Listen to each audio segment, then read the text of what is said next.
City neighborhoods are a mixture of continuity and change. Sometimes the change is voluntary when people move on to better things, but change can also mean outside forces, especially the spread of development projects, which make the need for continuity all the more urgent. That's very much the story of Boston's Chinatown, told by a native who grew up to become an activist, historian, and village explainer.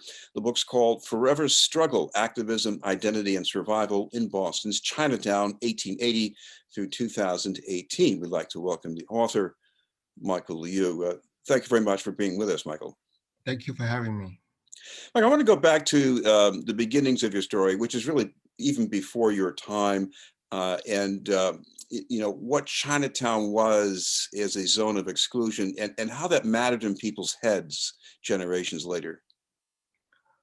Well, I think that, Chinatown has remarkable history, but I think its treatment as a kind of neglected neighborhood and a hostile environment, at least for the part that people today remember it, I think there is a lot of built up resentment. It's not simply that, Boston tried for several times, in fact, to um, eliminate the neighborhood.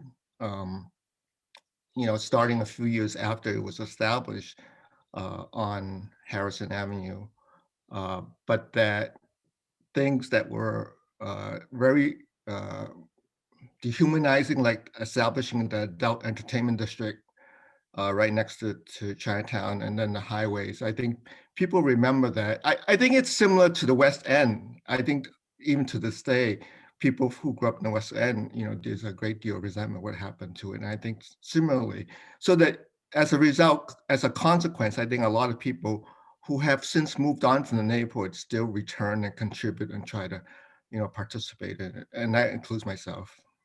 And talk about the development part, because there are certainly noticeable similarities with the West End. Here in Chinatown, I think that the key engine involved was Tufts New England Medical Center, as it was known at the time. Talk about the power balance, or maybe the imbalance between the development forces, the growth coalition, and the Chinatown community.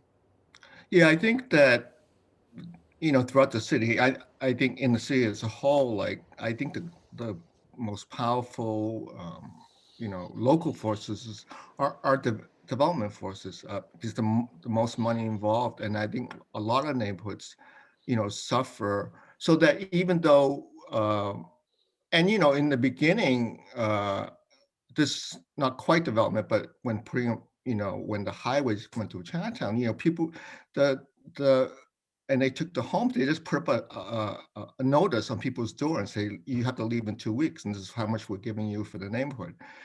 And then later, for Tufts New England Medical Center, homes were taken by eminent domain, um, and there were no community meetings, and it's only as a result of, I think, rebellion. I mean, at that time, during the urban renewal period, in the 50s and 60s, I guess technically we're still in it, but that a lot of neighborhoods were affected, and there was a lot of response from it, and because of the reaction to how people were treated. That's why today we have a lot of community meetings, and developers complain about the process. But in the early days, they you were just kind of told what to do, and that and even today, even though you have more community meetings, uh, the disparity between, like, the technical knowledge of the developers and the staff, and how much people can respond, I think is quite high.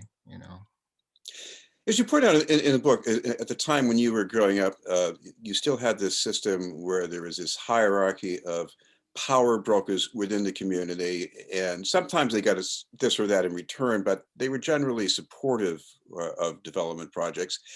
And as you were growing up, you started to think differently. You started to get involved as an activist. Was that a hard thing for you to do? Especially when you get your family, wondering about it?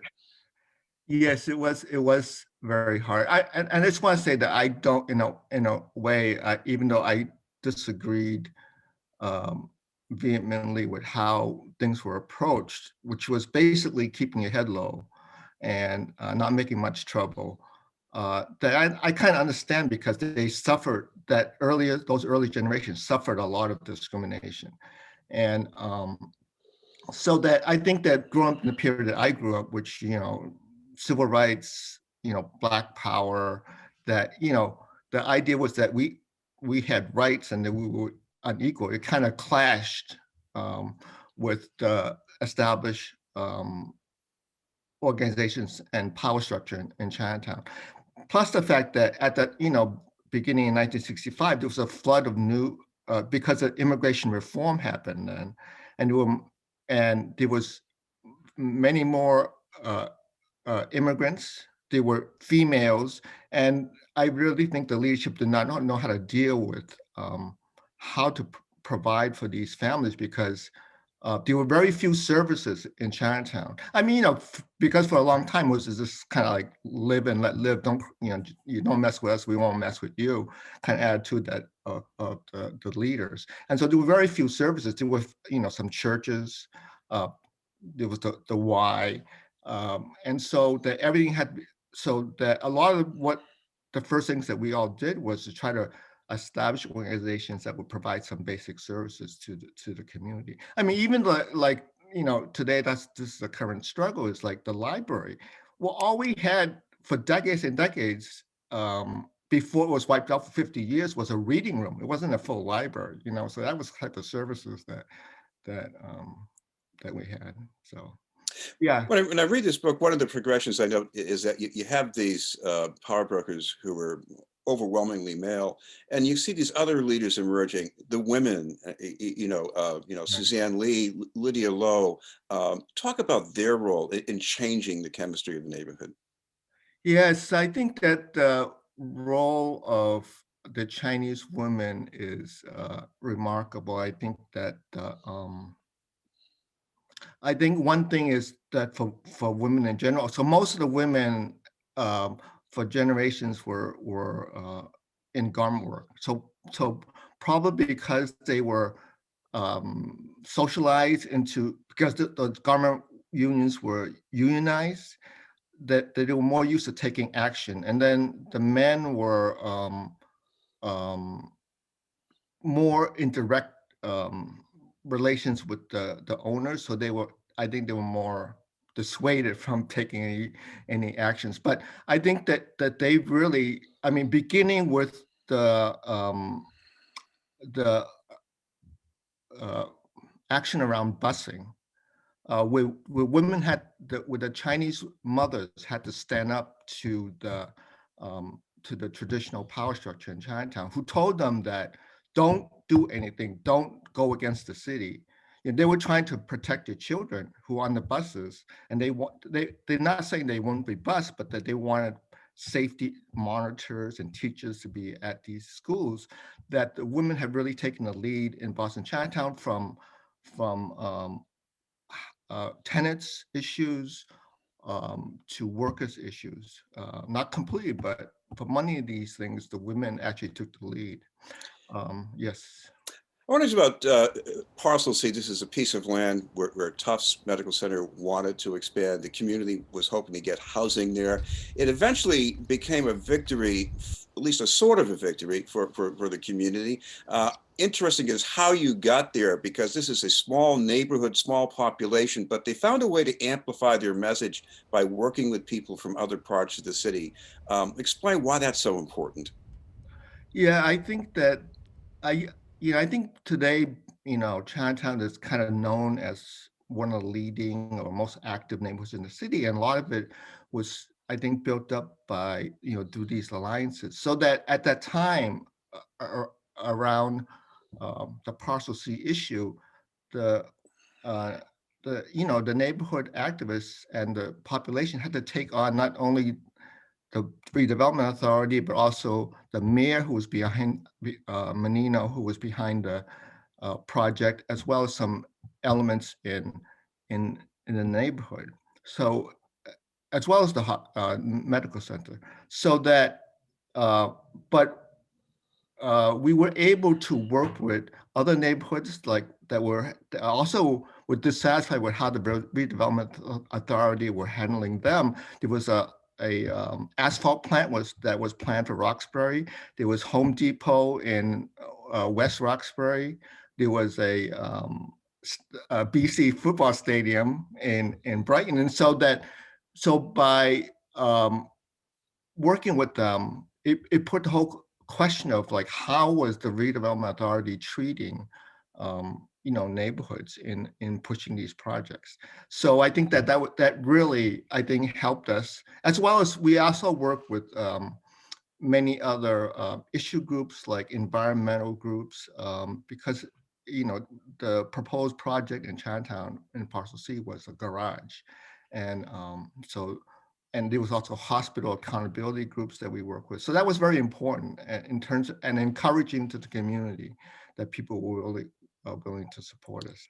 Well, after decades of economic change and development forces, we have a norm now where immigrant communities are usually found in these outlying gateway cities. It's almost as if you're saying in places like the North End, West End, and even Chinatown might be obsolete. But toward the end of your book, you mentioned one Chinese American living in Quincy who feels that there's something you can't get in Quincy that you need from Chinatown and Boston. What is that?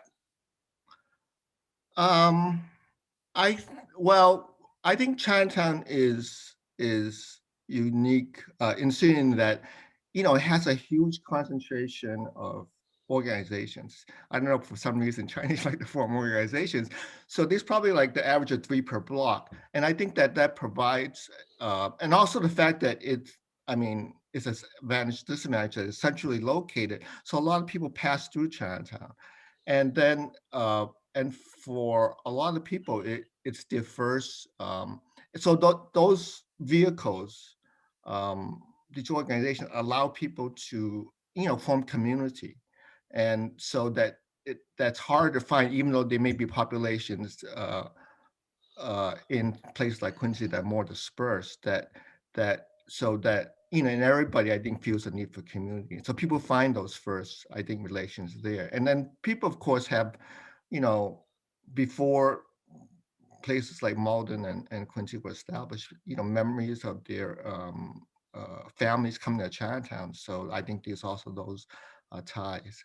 So yes, and then Boston Chinatown has obviously been the most active, and so of all these um, enclaves, and so people see it as symbolizing something in terms of their own self-worth. Well, your book is a great story of community leadership and resilience as well. And we should mention people want to track this down. What's the best way to quickly tell them how to do that? We've been directing people to independent bookstores like Brookline Booksmith, but it's also on Amazon. Yes. Right. Very easy to find. Thank you very much for being with us. Okay. Thank you, Chris. Michael Yu, and the book is called Forever Struggle. We'll have more news in just a moment.